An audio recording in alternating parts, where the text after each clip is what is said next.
자, 시작하겠습니다. 자, 3월 9일 문법 시작하도록 하겠습니다.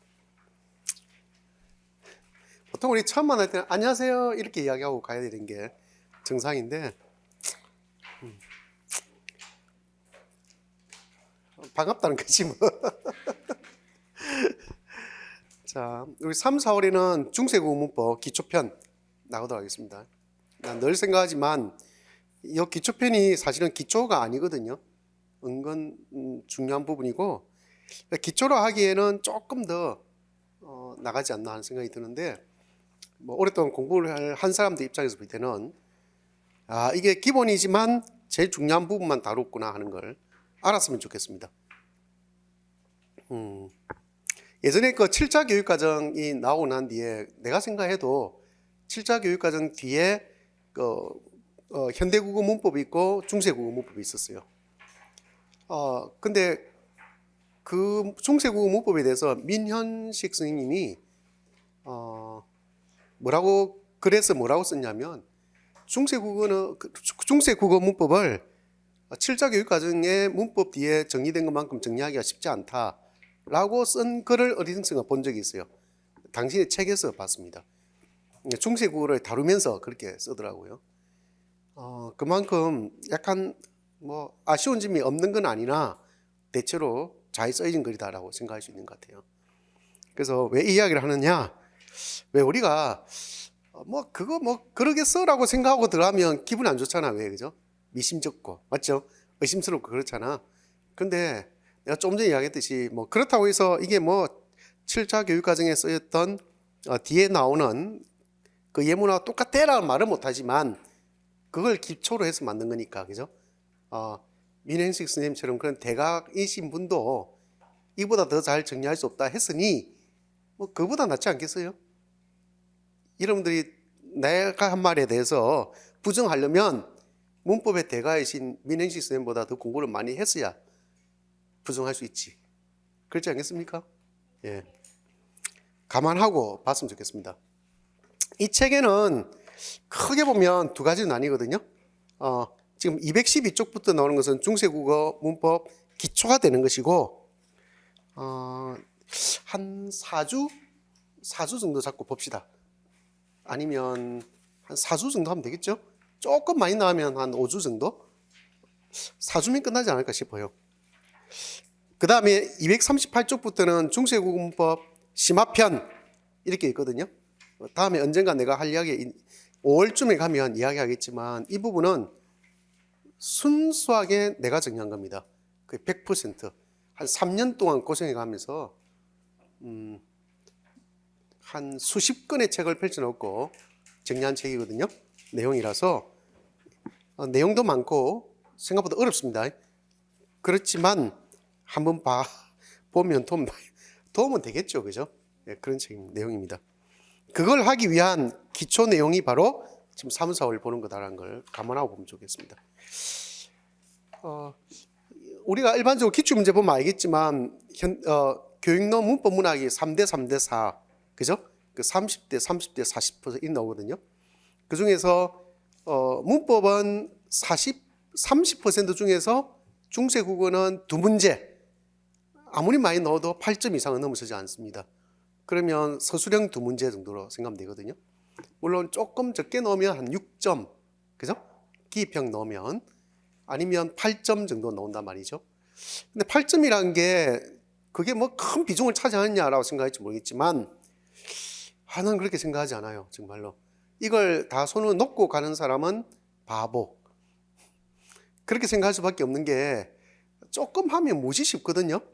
여러분들 판단하세요. 지금 공부할 때 뭘 판단하냐면 내가 이 기본 정도만이라도 열심히 해야지 싶은 사람은 이 기초편만 무시팔면 돼요. 그냥 그러면 얼추 받을 수 있거든요. 근데 내가 이걸로 부족하고 더 무지 많이 해야지 싶은 사람은 다음에 심화편을 보든지 다른 책을 봐도 됩니다. 그 다음 또 한 가지는 여기 있는 교재에 있는 내용만 봐도 되는데 그 어려운 표준 중세국어 문법은 안 봐도 됩니다. 그 볼 사람들은요 일단 이렇게 정리합시다. 처음 공부하는 사람은 보지 마세요. 그냥 그리고 이거 보다가 궁금하면 인강으로 듣는 분들은 찾아보시고 직강으로 듣는 분들은 옆 사람한테 물어보세요. 그냥 그게 가장 좋은 방법이다. 여기 은근 많습니다. 다들 고수들만 앉아있어요. 여러분들 처음 온 몇 사람을 빼놓고 전부 다 고수들이에요. 아시겠죠? 아니면 내가 1대1로 매칭 시켜줄 테니까 어려워하지 마시고 그냥 질문하는 게 제일 좋지 않을까 하는 생각이 들어요. 알겠죠? 예, 진짜입니다. 농담이 아니고. 그 다음에 중세국어는 약간 좀 암기도 필요해요. 내가 원래 공부할 때 암기하는 거 제일 싫어하잖아요. 왜 그죠? 제일 싫어하는데 예를 들어서 뭐 그게 암기에 대한 상황인지 모르겠지만 주격조사 뭐야? 이 물어보면 이가가 있어요. 이렇게 말할 수는 그렇게 말하면 안 되는 거잖아. 맞죠? 뭐 성조가 뭐야? 라고 물어보는데 모르잖아요. 왜 그죠? 그 정도는 좀 암기해 두시고 그게 암기인지는 모르겠어요. 그죠? 그 정도 수준이란 거 말하는 거야. 그 정도 수준이라고. 아시겠죠? 예. 그 다음에 나는 앞쪽에 좀 치우쳐서 하긴 하는데 앞쪽을 좀 하다 보니까 나도 모르게 시간이 많이 가긴 하는데 똑같이 반복할 테니까 다음에 오래 가서 그죠? 너무 무리하지 마시고 있는 그대로 그냥 하시면 됩니다. 그리고 꼭 해야 될 것들은 다시 한번 더 설명하도록 하겠습니다. 우리가 1, 2월에는 뭐 했냐면 현대국어 문법만 했잖아요. 왜 그죠? 해보니까 어때요? 무지 많죠? 양이 많지 않았나? 생각보다 양이 많아요. 나도 이제 이 교재가 그렇게 얇아 보여도 여러분 경험해 보는 사람은 알겠지만 무지 양이 많다는 걸 느끼게 그죠? 그리고 어디에서 들고 왔는지 막 잡다한 내용들이 너무 많잖아요. 왜 그죠? 그리고 뭔가 탐구해야 된다고 생각하니까 탐구거리도 생각보다 많고 그렇습니다. 그게 문법이에요. 문법이고요.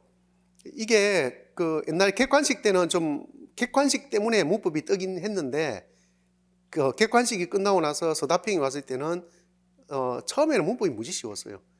그래서 오히려 문법 공부하기가 좀 혼란스러웠거든요.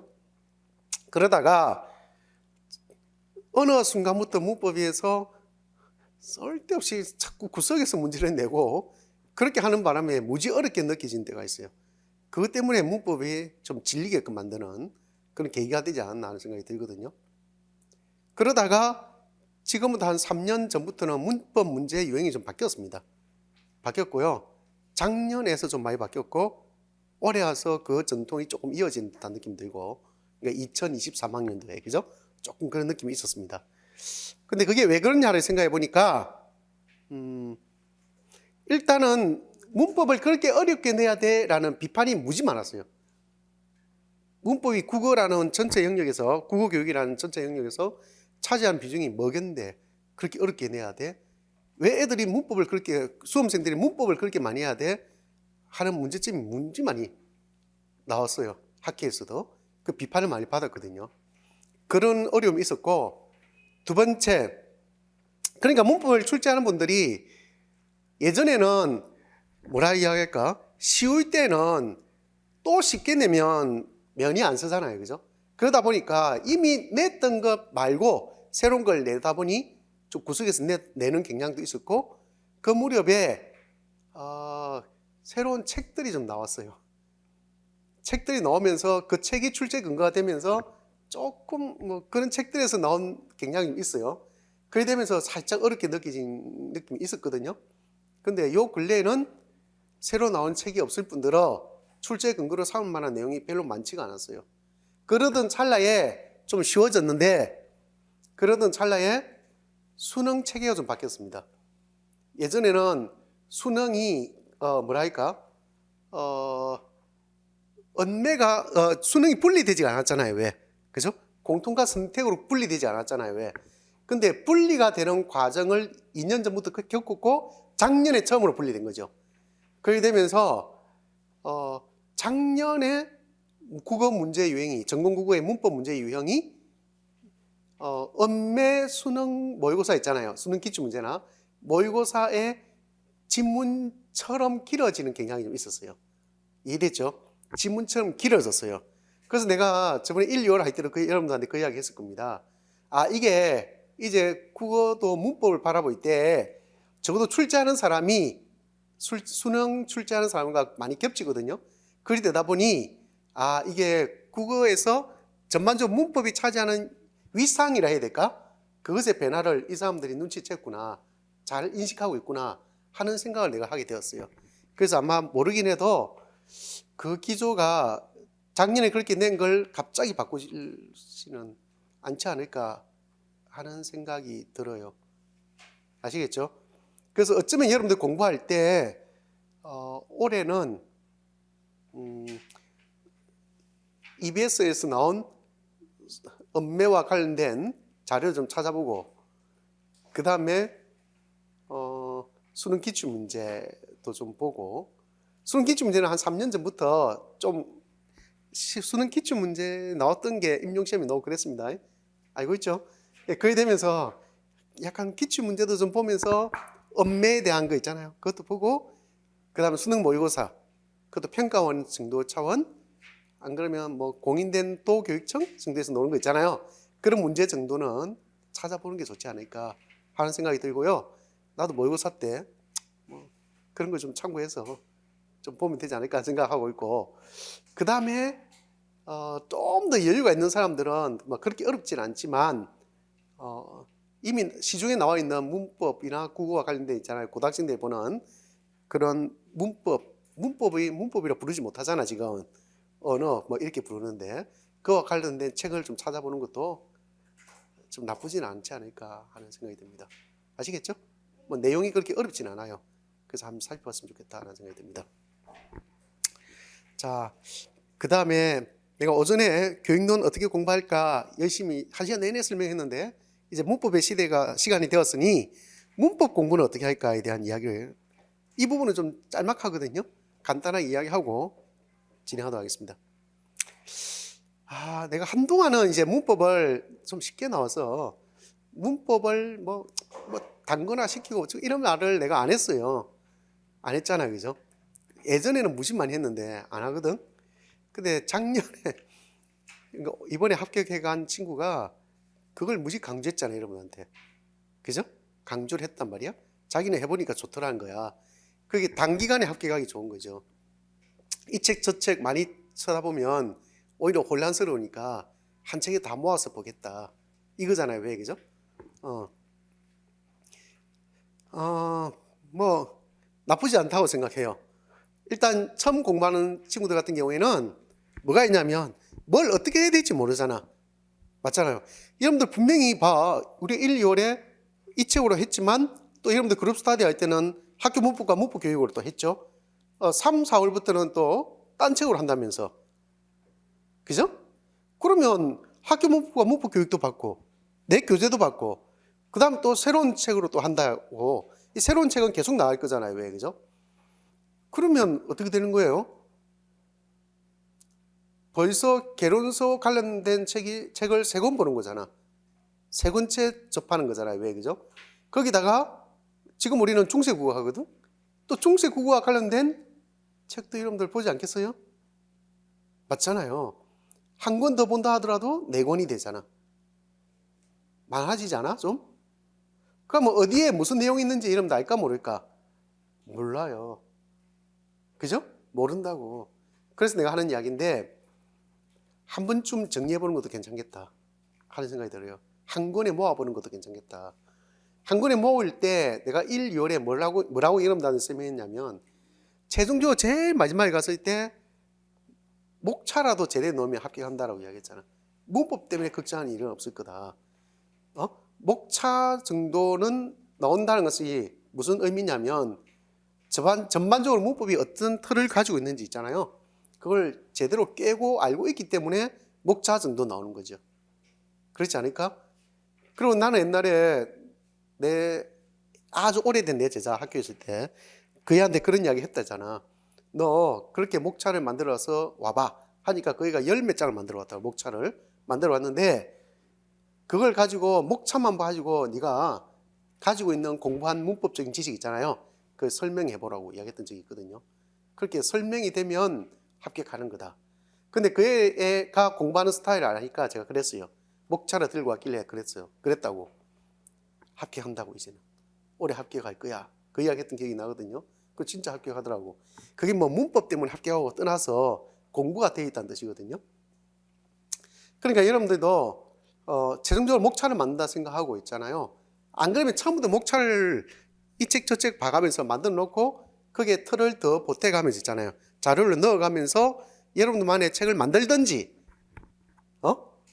여러분들만의 교재를 만들으라고 그렇게 하든지, 아니면 개론서 어떤 책 한 권을 잡고 그 책에 또 다른 개론서를 보는 내용 있잖아요. 그걸 포함해서 책 한 권, 이미 만들어져 있는 책에 뭐 하는 거야? 내용을 더 넣어서 목차를 만들어 보든지 그렇게 하라는 의미죠. 단권화시키는 뜻이에요. 쉽게 말해서. 그렇게 하면 공부할 때 좀 압축적으로 정리되는 듯한 느낌을 받지 않을까 하는 생각을 하는 것이죠. 아시겠죠? 자, 그러면 우리가 뭐 합니까? 개론서가 있어. 개론서에도 현대국어 문법이 있고 중세국어 문법이 있어. 그 다음에 또 내 교재가 있죠. 이 교재를 봐. 그죠? 그 다음에 또 뭐 있어요? 학교 문법과 이렇게 두 가지 있잖아요. 그죠? 또 공부해야 될 게 뭐예요? 기출문제를 봐. 그죠? 기출문제를 본단 말이야. 그 다음 기출문제도 임고 기출문제가 있고 또 뭐 했어요? 수능 기출문제까지 보라 했잖아요. 아주 오래 거 보지 말고 대부분 최근에 거 있잖아. 몇 년 거. 그걸 보면 좋을 것 같습니다. 자, 그럼 이 정도 본단 말이야. 아까 우리가 교육론에서 이야기했던 식으로 이야기하면 내가 교육론은 어떻게 정리하라 했어요? 첫째, 먼저 체계를 잡고 체계에 해당된 내용을 정리해 가라 했잖아요. 두 번째, 기출문제를 중심을 두고 기출문제를 펼쳐서 뭐라 했어요? 기출문제당 해당 내용을 정리해 가라 했잖아요. 왜 그죠? 근데 결과적으로 본다면 이 두 개가 비슷한 것처럼 보여도 내 설명을 듣고 보니까 어때요? 완전 다른 정리가 되었잖아. 기억나죠? 그리 됐단 말이야. 근데 이것도 역시 마찬가지예요. 마찬가지라고. 좀 전에 내가 만약에 체계를 잡고 공부해라고 이야기하면 내가 좀 전에 이야기했던 식으로 한다면 뭐가 되겠어요? 단권화하고 비슷해요. 단권화하고 비슷하다고. 아시겠죠? 근데 단권화는 문제가 좀 있어요. 그냥 책 한 권에 모으기에는 어떤 문제가 있냐면 뭐가 빠졌어요? 요 중에서 이 기출이 완전 빠져요. 기출을 포함시킬 수가 없어요. 그렇게 단권화하면. 그럴 것 같지 않아요? 완전히 포함시킬 수가 없어요. 그 다음에 그렇다 해서 기출 중심으로 하면 어떻게 될까? 기출 문제 중심으로 정리하면 두꺼워서 안 돼? 할 수 있어요. 기출 중심으로 하면 나는 이렇게 생각하죠. 그래서 목차를 잡으란 거야. 기출 문제 때문에 목차를 잡는 이유가 있어요. 자, 여러분들 보세요. 만약에 목차를 잡아놓고 그러면 자, 그러면 의문론부터 해서 형태, 통사, 중세 이 놓을 거잖아요. 왜 그죠? 의미론도 있을 거고요. 그러니까 목차가 의문론에 해당되는 목차가 쭉 나올 거잖아. 왜? 이런 식으로 나오면 기출 문제를 쫙 보면 기출 문제가 이 중에 어디에 해당되는지 그게 나와요. 이거는 음성과 의문에 대한 이야기인데 알겠죠? 그 목차 넣으면 그 목차 밑에 그 기출 문제 들어가면 돼요. 그리고 기출 문제에 해당되는 내용 적고 아까 우리가 오전에 이야기했던 식으로 있잖아요. 그죠? 하고 관련된 내용 적고 또 기출 문제 답 적는 건 따로 또 하고 30 노트에 30 파일에 정리하고 이해됐습니까?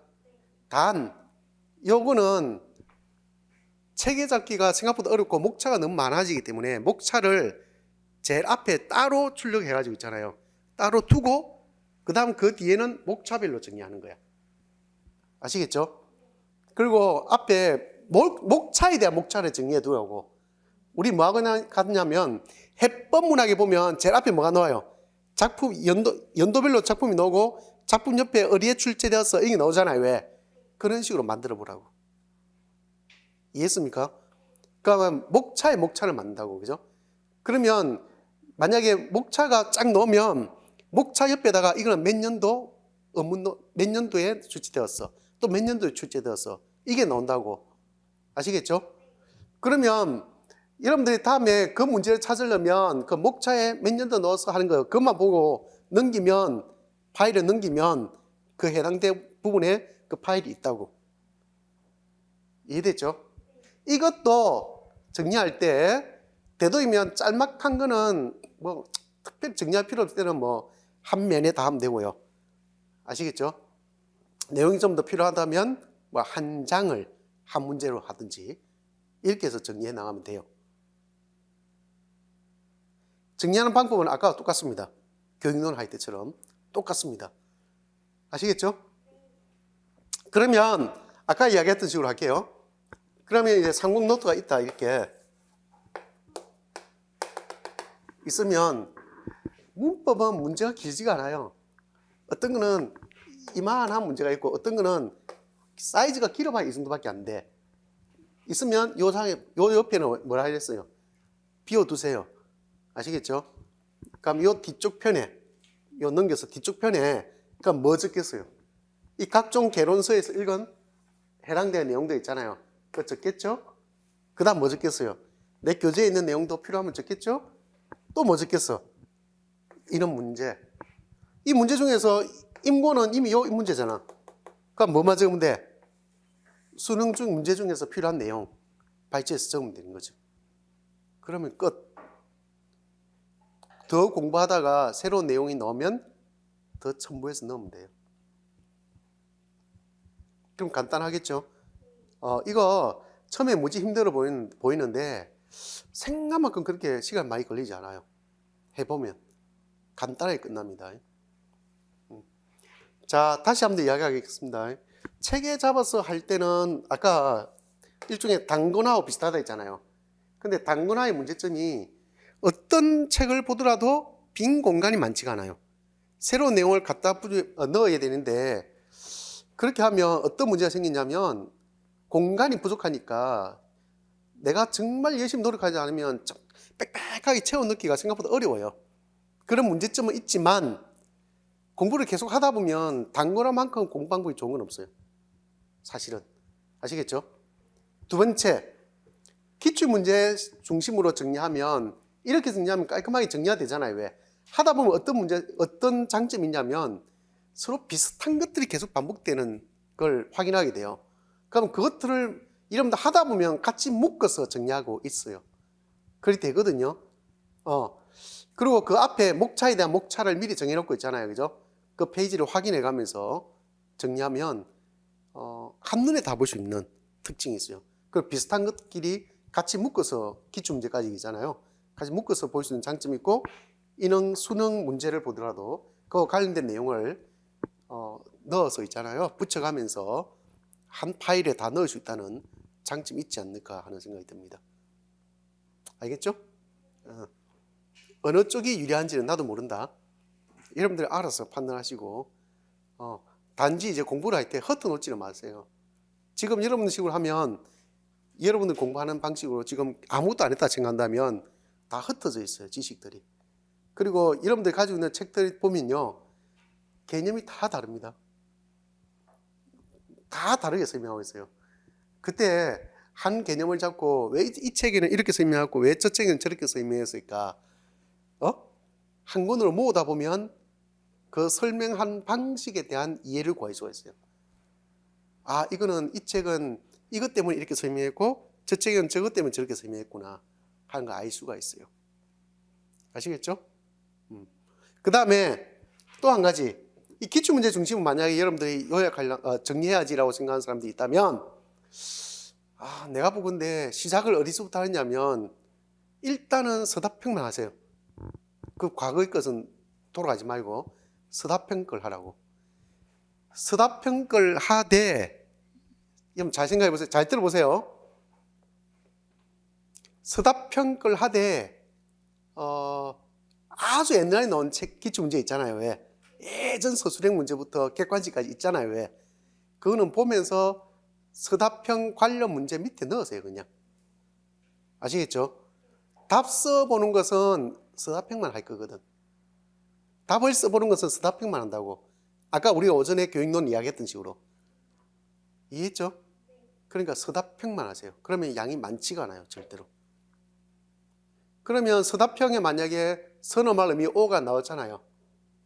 그죠? 나왔으면 예전에 객관식 문제나 그 이전의 서술형 문제 중에 선, 음할, 음이, 오에 대한 이야기 있잖아요. 그러면 그걸 앞면에 붙여도 좋고 요 옆에 해도 좋고, 그죠? 뒷면에 그냥 이거 정리한 것처럼 있잖아요. 임고 문제를 같이 포함시켜도 좋고. 알겠죠? 그럼 끝났잖아. 갑자기 공부할 게 없어 보이지? 아, 그렇게 쉽단 말이야? 이런 생각이 들지 않아요? 네, 또 문학 남았습니다. 굉장히 간단해 보이죠, 그죠? 근데 내가 볼 때는 가장 합리적인 방법이야. 저 둘 중에 하나로 정리하는 것이 합리적이고요. 처음 시작할 때는 무지 힘들잖아. 다 공부가 안 될 것 같잖아. 너무 많아서 어떻게. 시간 무지 많고요. 하반기에 갈수록 훨씬 유리합니다. 정리된 걸 내가 들고 있기 때문에 훨씬 유리하게 볼 수 있어요. 지금 만약에 여러분들 지금부터 준비를 그렇게 안 하면 3월부터 준비를 안 하면 아마 7월 넘어가서도 엄청 헤매게 있을 거예요. 아마 뭘 어떻게 해야 될지 몰라서 정리해야 된다고 생각해서 헤매다가 벌리다 봐요. 원래 공부는 그래요. 좋은 건 발산적인 게 맞죠. 그래서 여러분들 수능도 옛날 수능 그랬잖아. 수렴적 사고, 발산적 사고, 또 확성적 사고, 그죠? 그 다음 또 뭐였어? 논리적 사고, 평가적 사고까지 갔잖아. 왜? 근데 실제 공부는 약간 창의성을 가미한다면 발산적으로 하는 게 맞아요. 근데 여러분이 하는 공부는 수렴적 공부예요. 절대 발산적 공부하면 안 돼요. 뭔가 이걸 내가 창의적으로 뭔가 대단한 게 뭔가를 해보겠다라고 생각하는 순간 망합니다, 그냥. 여러분들 시골에 가면 시골에 살아본 사람은 다 알 거야. 호미, 그 다음에 이 까꾸리를 하나? 시골 사투리로. 그런 게 있어요. 우리 어릴 때 많이 갈비 끓일 때 쓰는 게 있어요. 그것들이 장점이 뭐냐면 흩어버리는 것이 아니고 내 거로 끌어온다는 장점이 있어요. 맞잖아요.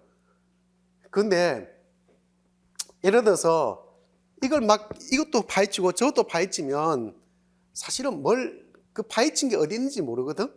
근데 차근차근 나한테 이렇게 끌어 모아 놓으면 그게 다 뭐가 돼? 온전한 내 것이 될 가능성이 높아. 아시겠죠? 그래 해놓고 보면 판단이 있습니다. 이게 맞나? 저게 맞나? 이게 옳을까? 저게 맞을까? 그러니까 이 책 저 책에서 말하는 개념을 가지고 고민하게 돼 있어요. 이게 맞나? 저게 맞나? 아시겠죠? 그 다음에 그것도 알게 됩니다. 그렇게 하다 보면 이 책에서 말하는 체계하고 저 책의 어떤 체계, 일종의 차례라고 볼 수 있죠. 차례 중에서 어떤 게 합리적이야? 하는 것도 알 수 있어요. 그런 여러분들의 고민을 담아서 정리할 수 있다는 뜻이야. 됐죠? 자, 그러다가 여러분들이 한 5월, 6월, 7월 이렇게 가잖아요, 여기서. 가면 여러분들 중에 똑똑한 친구들은 이미 공부가 더 잘 돼 있는 친구들은 뭐 하는지 아세요? 어느 순간에 새로운 책이 톡 나올 수도 있고요. 새로운 개론서나 강론서가 나올 수도 있고, 아니면 기존에 있는 책들 중에 좀 더 봐야 되겠는데 싶은 책들이 또 있어요. 그런 책들을 보게 돼요, 또. 그러면 그 책들 중에서도 좀 괜찮은 내용, 이건 좀 기억할 필요가 있겠어 싶은 것은 저 책의 속에 다 넣어두면 되죠. 그러면 한 권에 다 모아져요. 의미가 좀 다른 의미처럼 느껴지지만 이 둘 다 단권화가 되는 거라고요. 아시겠죠? 둘 다 단권화가 돼요. 어쨌든 단권화를 해야 돼요. 그게 정리고요. 그렇게 해서 시간이 쭉 가잖아. 7월 가면 나하고 같이 할 때는 기출문제를 아주 옛날 서술형부터 보거든요. 같이 볼 건데 풀이해보면 알겠지만 그때는 굉장히 단순해요. 문제가. 그런 걸 알 수 있고요.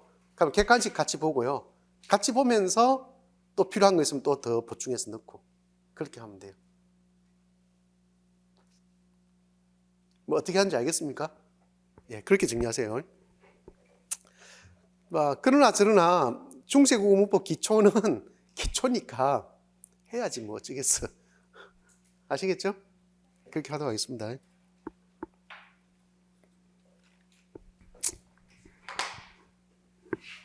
이것도 하다가 잘 모르면 또 물어봐 주고, 하다가 무지 잘 되면 옆 사람한테 좀 가르쳐 주고, 그렇게 했으면 좋겠습니다. 저는 그 타이핑으로 타이핑하는 사람들이 있거든요. 타이핑해도 상관없어요. 꼭 이걸 뭐 30 노트에 적으라 이거 아니거든요. 근데 나는 개인적으로 그냥 워낙 손글씨가 예뻐서 그런지 모르겠지만 색연필 써가면서 공부하는 게 무지 좋더라고. 색펜 써가면서 있잖아요. 그러니까 옆에 빈 공간을 좀 마련해두고 다음 필요하면 더 메모해가면서 또 저런 30 파일에 만들어서 하면 어떤 게 있냐면요. 내가 완전히 공부가 안 된 상태에서 정리를 하잖아. 또 딴 책을 보면서 또 정리하다 보면 앞에 게 뭔가 문제가 있다는 걸 알게 되고 새로 하고 싶은 욕구가 생겨요. 그럴 때는 그냥 한 내지 하나만 떼어서 그게 다시 정리해서 다시 붙일 수 있어요. 그런 장점이 있습니다 보니까.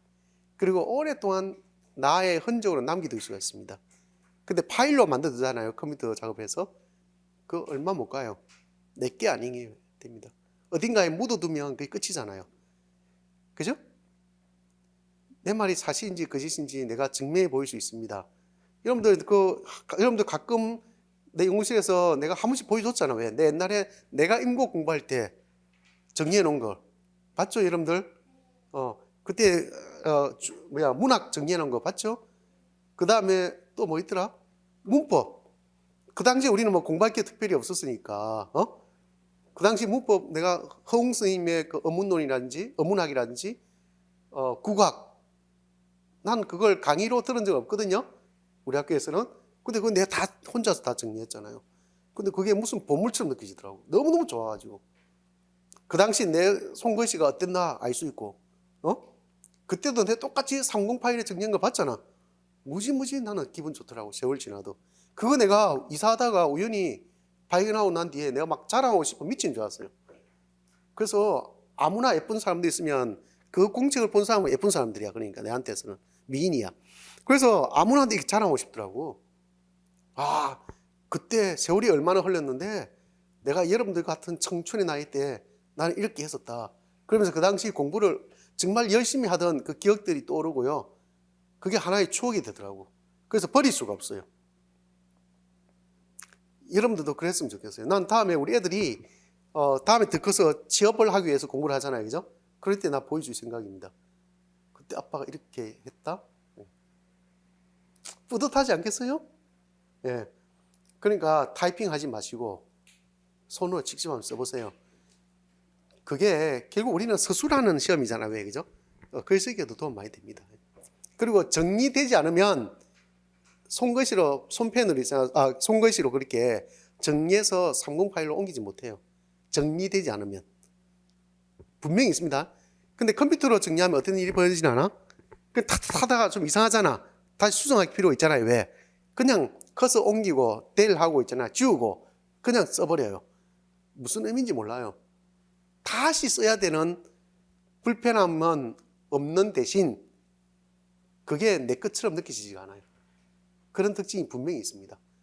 그리고 예를 들어서 여러분들 진짜 이거는 타이핑해도 괜찮겠어. 다음에 이 부분을 다시 적어놓고 이 그냥 갖다 붙일래. 이렇게 싶은 부분이 있으면 그렇게 하세요. 그렇게 해서 30 파일 해당되는 문제 뒤쪽에 붙이세요. 그냥 타이핑해서. 그래도 되잖아요. 왜? 그죠? 어떤 형식으로 해도 좋으니까 부담 갖지 말고 했으면 좋겠습니다. 여기까지. 질문 없을 거라 생각하면서 한번 시작해 봅시다. 쭉 한번 넘겨보세요. 212쪽부터. 자, 중세국어 문법 기초라 되어 있고 문자와 말소리라 되어 있죠. 첫 번째가. 거기에 보니까 문자로서 후민점에 대한 이야기가 있습니다. 막 표 같은 게 있고 215쪽에 가보니까 표기법에 대한 이야기도 있네요. 여기는 각주가 무지 많습니다. 원래 각주가 날개 부분에 들어가거나 안 그러면 박스로 묶어놓은 건데 이 책에서 책을 만드는 사람들이 그냥 각주로 다 만들어 버렸어요. 그 다음에 세 번째 217쪽에 가보면 어문에 대한 이야기가 있습니다. 아마 오늘 열심히 나가도 이까지 나가기는 힘들지 않을까 하는 생각이 드는데, 그다음에 220쪽에 가보면 이제 단어가 두 번째 챕터로 나옵니다. 그러니까 여러분들 많이 아는 것처럼 뭐 체언과 조사부터 해서 쭉 나와 있죠. 자, 그렇게 구성되어 있고요. 그럼 단어가 끝나면 뭐 문장 뭐 이런 식으로 갑니다.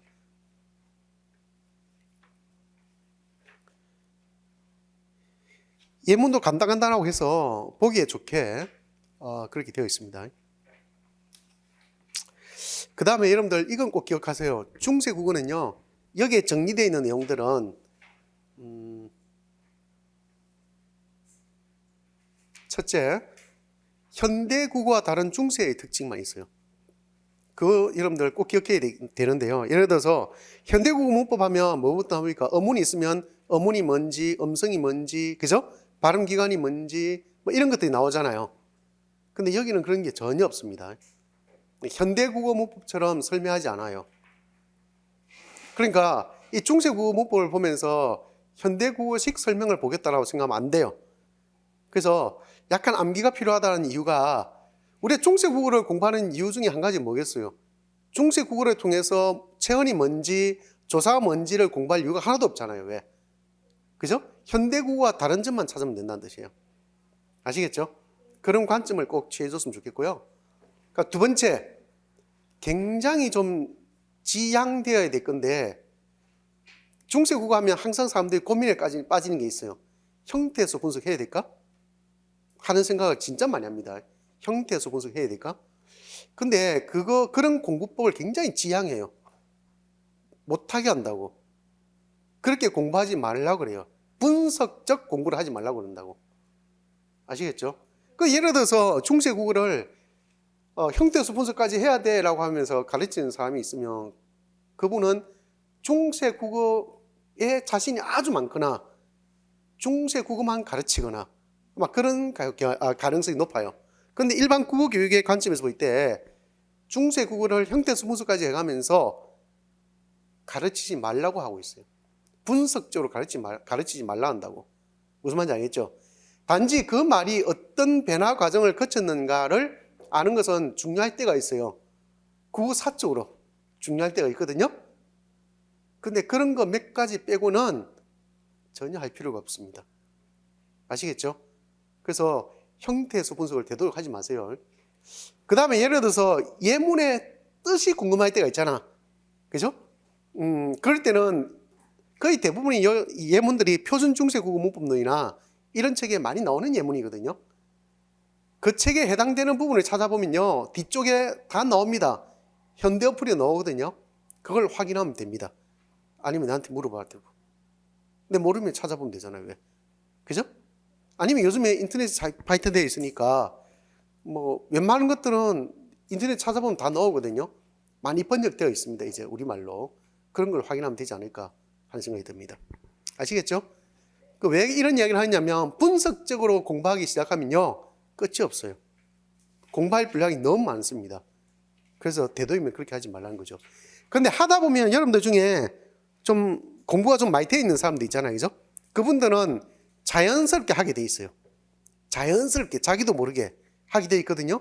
그런 분들은 시도해 보세요. 근데 뭐 깊이 들어가지 말고. 아시겠죠? 또 이 책에도 보면 일부는 그렇게 분석할 필요가 있는 것들은 형태에서 분석해서 제시해 놓고 있습니다.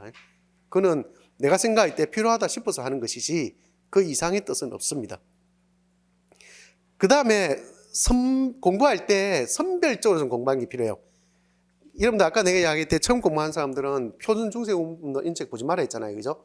왜 그 이야기를 했냐면 우리가 보게 되면 처음부터 항상 보는 습관이 있잖아. 그럼 내가 공부는 원래 전서법으로 공부하는 거라고 여러분한테 이야기했고, 이거는 예외예요. 해당되는 부분을 찾아보세요. 그냥 이 공부하다가 잘 모르는 내용이 나오잖아. 궁금하잖아. 그럴 때는 찾아보세요. 아시겠죠? 그렇게 찾아보는 게 낫지 않을까 하는 생각이 들어요. 찾을 때도 되도록이면 뒤에 놓는 색인을 찾으세요.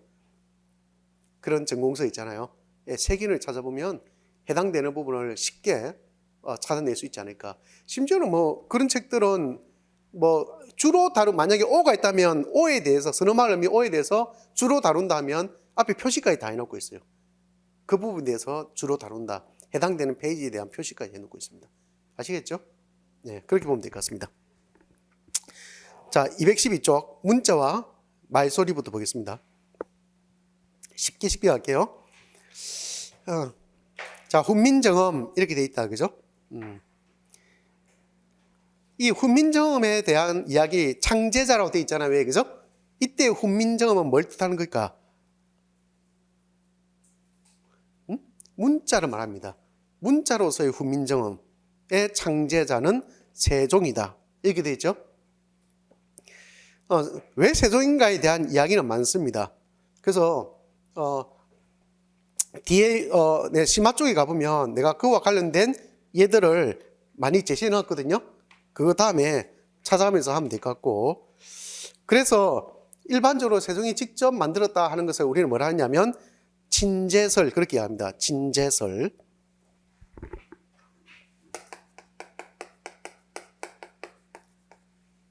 이라고 이야기합니다. 세종실록 25년 12월조 기사에도 보면 친히 언문 28자를 지었다, 이런 구절이 나와요. 그 다음에 또 후민정음 어제 서문에도 보면 내가 이를 불쌍히 여겨 새로 28자를 맹가노니 이래 있어요. 그땐 내가 누가 돼요? 세종 어제잖아. 왜? 후민정음이니까, 그죠? 그래서 내가 바로 세종이라는 거 알 수 있어요. 아시겠죠? 그래서 우리가 친제설 이렇게 이야기합니다. 그 다음에 연대는 보니까 창제는 세종 25년 1443년 âm 력 12월 이렇게 돼 있죠. 1443년에 창제했고 1446년에 반포를 한 것이죠. 그죠? 반포했어요. 창제와 반포는 다르니까, 그죠? 그게 됐습니다. 그 다음에 반포는 âm 력 9월 상한 이렇게 돼 있잖아요. 왜, 그죠? 이걸 통해서 한글날을 개정합니다. 우리가 한글날을 만들었어요. 우리나라는 반포일을 기준 삼거든요. 왜 한글날이 되느냐? âm 력 9월 상한이잖아요. 왜? âm 력 9월이면 양력으로 10월, 그죠? 한 달을 상중하로 나누면 상한의 끝날이 며칠이에요? 9일. 그래서 10월 9일 한글날 이렇게 됩니다. 한글날에 그 일제 때 처음 이름은 뭐였습니까? 각야날. 그래서 한용운의 시에 보면, 임해치무에 보면 각야날에 대한 시도 있습니다. 각야, 거겨, 고교, 고규, 거기. 많이 들어봤죠? 우리는 그렇게 처음부터 한글을 배웠어요. 자, 그리 돼 있고요. 그래서 이 날이 바로 후민정음 해례본을 간행한 해이기도 합니다. 아시겠죠? 이 반포는 바로 후민정음 해례본을 간행한 해다, 이렇게 생각하면 돼요. 그러면 우리가 훈민정음이라 할 때 아까 위쪽에 문자 훈민정음이라고 이야기할 때 세종이 창제했다 돼 있잖아요. 왜, 그죠? 그러면 훈민정음 해례본 할 때 훈민정음은 그럼 누가 만든 걸까? 그거는 집현전 학자에 의해서 가능되었습니다. 그러니까 문자를 창제한 사람과, 그죠? 실제로 이 문자를 문헌으로 기록한 사람은 같은 사람이 아니란 거 알 수 있죠. 다른 사람이라는 거 알 수 있습니다. 여기까지 되겠죠? 예. 자, 작년에 수업 들은 사람은 알겠다. 그럼 북한의 한글날은 며칠일까?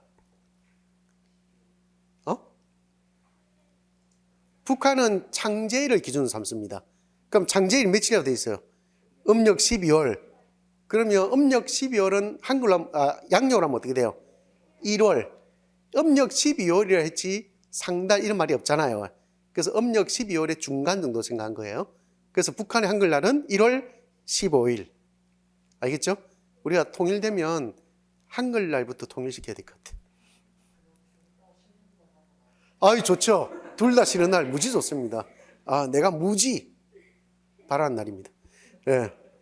놀면 무조건 좋아요. 그러니까 명칭 볼게요.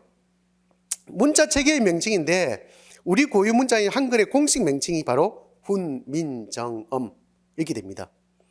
그래서 여기에서 우리가 흔히 정음만 따서 정음이라 부르기도 했고요. 그 다음에 국문, 가장 근래에 불린 게 한글, 맞죠?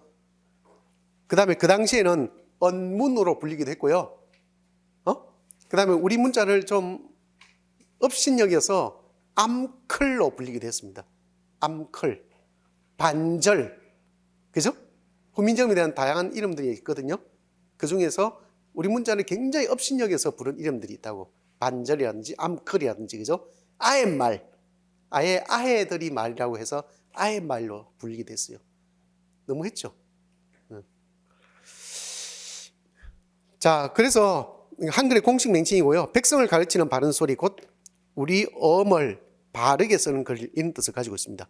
책 이름은 아까 이야기했듯이 훈민정음, 해례본을 뜻합니다. 이때는 한문본을 뜻하거든요. 이 책에 한글의 창제 원리를 설명하고 있습니다. 해례니까, 그죠? 해례가 뭡니까? 예를 들어서 풀어 쓴다는 뜻이에요. 예를 들어서 풀어 쓴다. 그게 해례입니다. 이 훈민정음은 예의본과 해례본 이 두 가지가 있거든요. 예의본은 한문본도 있고 음문본도 있어요. 그 대신 해례본은 한문본만 있습니다. 밑에 156번째 각주에 보면 해례본의 체제에 대해 되어 있습니다. 여러분들 가보면 이 책에도 보면 뭐 기본자가 어떻고 표기법이 어떻고 이런 말 쭉 나오잖아요. 왜? 그죠? 이게 특별한 게 아니고요. 해례본에 있는 내용 그대로예요. 그리고 대부분 이런 책들은 해례본의 순서를 따르고 있습니다. 그 속에 나오는 예를 그대로 가져다 쓰고 있어요. 여러분들 인터넷에 가지고 훈민정음 해례본을 검색해 보면 잘 검색이 됩니다. 요즘에는 그대로 쓰고 있어요. 그래서 예를 들어서 어제 서문이 제일 먼저 나오고요. 이 어제 서문은 그 고등학교 국어 교과서에 많이 나오잖아요. 그죠? 국어사 할 때 주로 많이 나옵니다. 아까 이거 할 때 여러분들 고등학교 국어 교과서도 같이 보면 됩니다. 중세국어가 돼 있잖아요. 그죠? 그 다음에 해례가 있는데, 그 다음에 예의가 있어요. 각 문자의 음과 운용법, 종성, 병서, 순경음, 방점 등에 관한 규정이 있거든요. 이 책에 실려 있는 것도 이 예의에 있는 내용을 가지고 다 담고 있어요. 그 다음에 해례에 보면 제자해, 초성, 중성, 종성, 합자, 용례 이런 것들이 다 들어있습니다. 종성해 안 보세요. 종성의 본질, 팔종성법, 사성 이런 거 아주 설명을 잘 넣고 있습니다. 그러면 정인지의 후서가 있습니다. 신문자의 창제 이유, 창제자, 우수성, 책의 편찬 자 이런 것들이 명기되어 있습니다. 은근 굉장히 좀 체계적으로 잘 되어 있죠, 그죠? 그걸 확인할 수 있습니다. 그다음에 창제의 목적은 뭐냐? 우리가 세종어제 훈민정음 할 때 많이 봤잖아요. 왜? 창제 목적, 그죠? 가장 기본적인데 자주, 애민, 실용정신이다. 일반적으로 그렇게 이야기하죠. 국의 전면적 포기, 맞죠? 그것도 하나의 창제 목적이 될 가능성이 높아요. 자, 여기까지는 시험에 안 나오고 상식적인 이야기들이고, 그 다음에 5번째 초성 17자 체계에 대한 이야기를 좀 해보도록 하겠습니다. 이거는 기억하고 있어야 됩니다. 자, 초성 17자 체계를 가만히 보세요. 여러분들 우리나라 현대국어의 자음은 무엇과 무엇에 의해서 구분합니까? 체계를 세웁니까? 좋은 방법과 좋은 위치에 따라서, 그죠? 구분하잖아요. 왜? 중세국어도 마찬가지예요. 자, 오른쪽에 보면 전청, 실제 순서상으로 한다면 전청, 전탁, 차청, 불청불탁 이리 돼요. 아시겠죠? 따로 나는 전탁을 제일 마지막에 넣은 이유는 이 17자 체계 안에 전탁은 포함되지 않기 때문에 분리시키기 위해서 전탁을 제일 오른쪽에 빼놓은 겁니다. 전탁에 해당되는 걸 크게 네모로 쳐두세요. 그건 17자 체계에 해당되지 않기 때문입니다. 그 다음에 그게 좋은 방법이고요. 이 전청, 차청, 불청불탁에 대한 거는 오른쪽에 설명이 나옵니다. 213쪽 제일 위에 보면요. 각각 현대의 예사소리, 거센소리, 울림소리, 된소리의 대체로 일치한다라고 되어 있잖아요. 왜? 그죠? 물론 전탁은 현대국어의 된소리는 아닙니다. 아시겠죠? 병상 글자죠, 그냥. 그 다음 왼쪽에 좋은 위치 보세요. 우리가 일반적으로 오음이라 하잖아요. 왜? 그죠? 아설순치후. 한자를 보세요. 아설순치후. 어금니 소리, 혀소리, 입술소리, 입소리, 목구멍소리. 그거 말고 또 뭐 있어요? 반설음, 반치음, 반혀소리, 반입소리 이렇게 이야기합니다. 됐죠? 그럼 내가 한번 적어볼게요. 자, 여기에 전청이 있고 차청이 있고 그다음 불청, 불탁이 있고 그다음에 전탁이 있습니다. 세로로는 설, 순, 치, 후, 반설, 반치 이렇게 있죠. 현대국어가 좀 다른 점 한번 이야기해 보세요. 그렇죠. 이 치음이 있다는 거예요. 치음. 현대국어는 치음이 없습니다. 중국어는 치음 중심의 언어죠. 중국어는 치음이 많기 때문에 시끄러워요. 근데 중세국어도 우리나라 보니까 뭐가 있어요? 이 치음이 있다는 것이 특이합니다. 현대국어는 뭐가 있어요? 지조음이 있죠. 지조음이 있습니다. 근데 중세국어는 보니까 치음에 뭐가 있어요? 시옷도 있고요. 지읒도 있다는 게 특이하죠. 아주 특이합니다. 그죠? 왜 특이하냐면 어쨌든 이 두 소리는 같은 소리라는 뜻이잖아. 치음의 전청자라 했으니까 같은 소리라는 뜻이에요. 자, 현대국어 한번 볼까?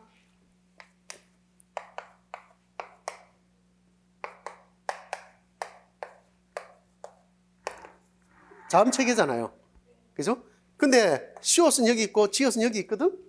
근데 이 소리가 바로 뭐야? 지조음이란 말이야? 이 소리는 경국이란 말이죠. 그죠? 근데 여기는 뭐가 돼 있어요? 같은 소리로 묵히네? 이 같은 소리로 묵히는 것에 대한 이유는 많이 들 수 있습니다. 실제로 많이 들 수 있어요. 그 중에 대표적인 거 한 개 들어본다면 예를 들어서 그런 거죠. 종성에 지읒이 왔을 때 실제로 소리 나는 대로 발음한다면 음소적 표기를 한다면 지읒이 뭘로 바뀌어요? 시옷이 바뀝니다. 시옷으로. 그게 한 이유가 돼요. 아시겠죠? 그 다음에 여러분들 다음에 더 공부해보면 아는데 지금 몰라야 됩니다. 공부한 사람 알 거예요. 치읓은 바로 이음하고 바로 결합을 할 수 있습니까? 못합니까? 결합하죠. 중세는. 그죠? 맞잖아요. 차, 처, 초, 추, 처 다 됩니다. 근데 시옷도 똑같습니다. 쇼, 슈, 셔, 슈 뭐 이런 식으로 다 됩니다. 근데 그 소리들이 세월 지나면 뭐가 돼요? 지읒은 뭘로 바뀝니까? 이 모음과 같은 자리에 쓰이지 못하죠. 맞잖아요. 그 예를 들어서 자, 저, 뭐, 조, 주, 뭐 이렇게 되는 소리들이 뭘로 바뀌어요? 자, 저, 조, 주 이런 식으로 바뀌거든요. 뭐가 없어졌어요? 이가 없어졌잖아. 그 당연하죠. 우리의 위에 잇몸을 이렇게 그려본다면 윗니야? 아랫니? 이렇게 그려본다면 지읒이 어디 있어요? 현대국어는 여기 있잖아요. 왜? 중세는 여기 있었거든? 맞잖아요. 근데 요 지읒이 있는 이 자리에 뭐가 있어요? 이 몸이 있는 거죠. 그러니까 같은 자리에 동시에 쓰이면 이상하죠? 그렇잖아요. 그래서 뭐가 돼요? 약한 소리는 탈락합니다. 이가 탈락하는 것이죠. 이해됐죠? 그 말은 이가 탈락했다는 것은 무슨 뜻을 가지고 있어요? 이 소리와 이 소리가 비슷한 소리에 위치했다는 거예요. 비슷한 위치에 자리했다는 뜻이거든. 그러니까 예전에 이 여기 있을 때는 이하고 거리가 멀잖아요. 그러니까 이 동시에 소리 낼 수 있었거든. 근데 이 소리가 이렇게 옮겨지니까 뭐가 돼? 동시에 소리 못 내니까 이가 탈락해버린 것이죠. 이해됐죠? 어쨌든 중세국어에는 이 두 소리는 같은 소리였다는 것이 굉장히 큰 특징입니다. 경국이 아니었다라는 거 알 수 있죠. 그죠? 그 다음에 아음에 뭐가 있어요? 기억이 있죠? 그 다음에 니은은 현대국식으로 해보세요. 니은은 설음이죠. 불청불탁. 불청불탁은 현대국어의 울림소리와 거의 일치합니다. 울림소리.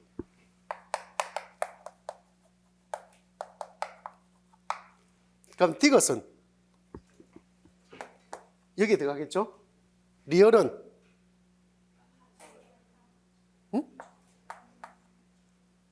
여기 들어가겠죠? 미음은 순음이잖아. 왜? 맞죠? 순음. 비읍은 그 다음에 시옷, 지읒, 그죠? 그 다음에 또 뭐 있어요? 히읗은 호음이잖아. 왜? 여기죠? 호음이잖아. 예, 호음의 전탁입니다. 차증이구나. 미안합니다. 그 다음 또 뭐 있죠? 이형은 여기죠? 아니다. 여기가 옛 이형이 들어가고, 그죠? 여기죠? 여기죠, 여기. 여기 있어. 앞에서 보면 잘 안 보여요. 예. 그 다음에 또, 앉아 뭐가 있나? 커, 터, 퍼, 처. 그럼 반치음. 맞죠? 끝났나? 옛 이형이 없네? 여린 히읗이 없네? 여기죠? 여린 히읗. 그 다음에 전탁. 쌍비읍, 쌍시옷, 쌍지엇, 쌍히읗. 이 됩니다. 이게 왜 있어? 아시겠죠? 그러니까 이 소리들은 다 어떤 공통점이 있어요? 전청을 병사한 소리죠. 여기까지는 전청을 병사했고 이거는 차청을 병사한 소리라는 거 알 수 있어요. 이해됐죠? 차청을 병사했다. 자, 이렇게 됩니다. 자, 여기 중에서 좀 특이한 것들은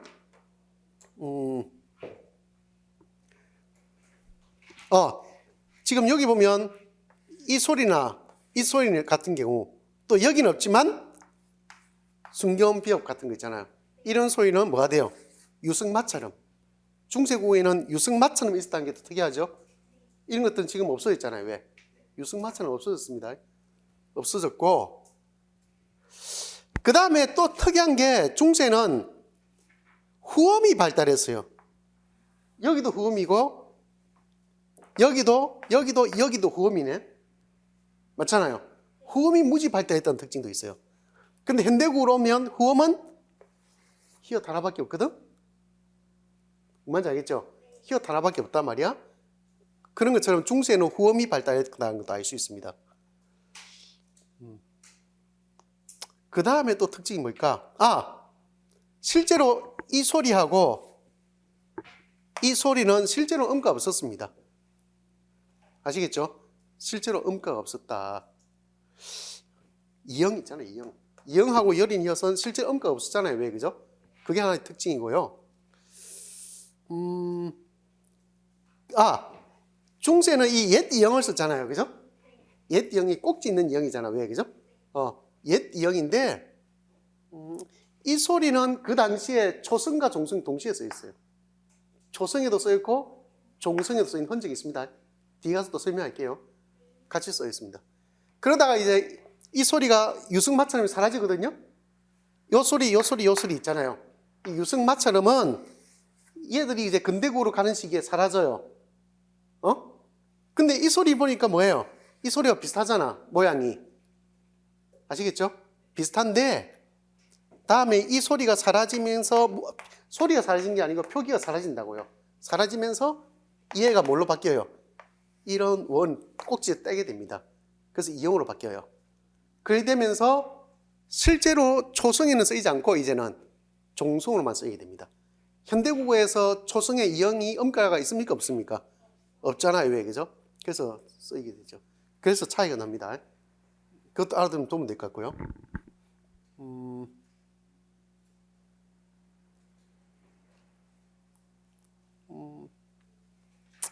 뭐 이 정도? 여기서 아설순치후라고 이름을 붙이지만 이거는 뭐가 돼요?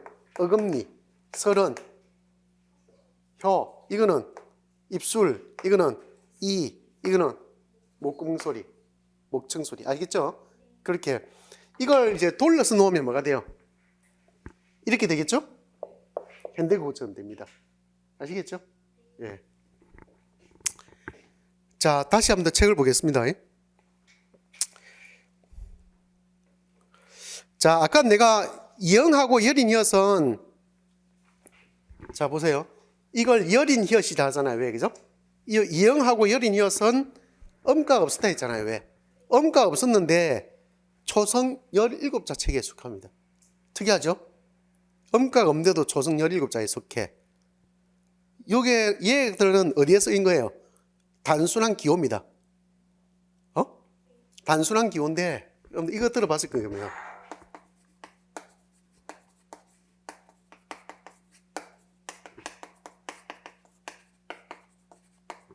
동국정원식 한자음 표기. 알겠죠? 동국정원식 한자음 표기니까 실제로는 한자음을 표기하기 위한 방식이야. 한자음을 표기하기 위한 거라고. 아시겠죠? 한자음을 표기하려면 한자는 초, 중, 종성을 다 갖추고 있어야 돼요. 근데 우리말은 초성과 중성만 있어서도 뭐 소리 내는데 문제 없잖아요. 왜? 그 소리를 뭘로 넣어주는 거예요? 이영이나 여린 혀을 넣어서 표기해 줬어요. 알겠죠? 그걸 동국정원식 한자음 표기라고 이야기합니다. 예를 들어서 이거 하면 세종어제에 보면 이렇게 되어 있는 게 아니고 뭐라 되어 있어요? 이렇게 되어 있어요. 이걸 셩이라 읽으면 안 돼요. 그냥 새야. 아시겠죠? 음가가 소리 없는 거니까. 근데 꼭 셩으로 읽어야 될 것 같은 느낌이 들잖아요. 왜? 그죠? 그런 느낌이 들어요. 이게 그냥 단순한 기호란 뜻이에요. 그러면 이거 써있니 하나 볼까? 예를 들어서 자, 이거 어때요? 별. 맞죠? 별이잖아. 별 하면 생각난다. 우리 애는 어릴 때 별 발음 못했다고 내가 현재 이야기한 적 있죠. 별 발음 못하는 거야. 그게 내가 너무 스트레스 받았어요. 애가 별을 발음 못해서. 그래서 내가 차 타고 가다가 고민했어요. 쉽게 좀 천천히 가르쳐 봐야 되겠다. 내가 국어 선생이니까. 우리 애한테 그걸 시켰어요. 잘 봐라. 비 해봐. 비.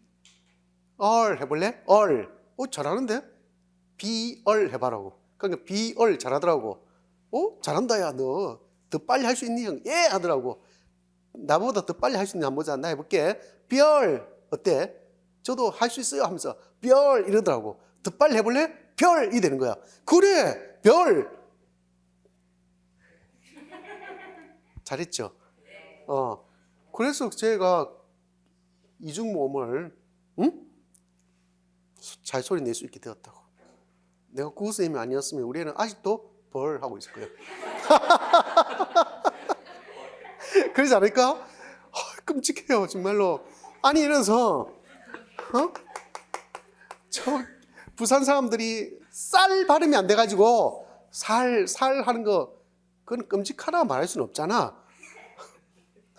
어쩌겠어. 맞죠? 근데 우리 애가 별 발음이 안 돼서 벌 하면 이상하잖아. 그는 여자애가 그것도 막내 놓는 남자애도 아니고 그죠? 끔찍해요 진짜. 내가 생각해도 뿌듯해요. 이럴 때 내가 어떻게 발음했어? 별이 되잖아. 중국은 리을 받침처럼 이렇게 길게 늘려서 발음하지 않아요. 그래서 뭐라 해요? 이렇게 붙여져요. 기호입니다. 그럼 발음이 어떻게 돼요? 별. 별이 아니고 별. 무슨 말인지 알겠죠? 좀 전에 내가 어떻게 했어요? 끊어서 읽었잖아. 이걸 성조에서 뭐라고 말해요? 입성이랍니다. 입성 표기로 많이 사용되었어요. 입성 표기. 물론 이 표기는 만약에 세종어제 후민정음을 하잖아. 쓸 때 이렇게 써 있을까요? 아니에요. 이렇게 돼 있어요. 초성에 써 있다고. 초성이 이렇게 돼 있다니까요. 여린 이엇이잖아. 초성으로도 써 있어요. 동국정원식 한자음 표기로. 아시겠죠? 예, 그래야 됩니다.